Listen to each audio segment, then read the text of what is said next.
আপনার মন যখন বিষণ্ণ লাগে তখন মন থেকে আল্লাহর কাছে চান। জীবনে কিছু মুহূর্তে মানুষ ভেতর থেকে ভেঙে পড়ে। চারপাশে অনেক মানুষ থাকলেও মনে হয় কেউ বুঝতে পারছে না আপনার কষ্টটা। ঠিক তখনই সবচেয়ে বেশি দরকার হয় এমন একজনের, যিনি নিঃশব্দে আপনার মনের সব কথা শুনতে পারেন। আর সেই জায়গাটাই হলো আল্লাহর কাছে ফিরে যাওয়া। আপনার যদি কখনো বিষণ্ণ লাগে, মন খারাপ হয় কিংবা জীবনের সব কিছু অর্থহীন মনে হয়, তবে মন থেকে আল্লাহর কাছে চান।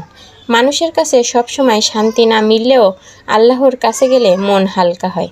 মনে মনে তার কাছে নিজের কষ্ট, ভয়, হতাশা আর না বলা কথাগুলো খুলে বলুন, কারণ তিনি আপনার চোখের পানির কারণও জানেন আর আপনার হৃদয়ের নীরব আর্তনাদও শোনেন।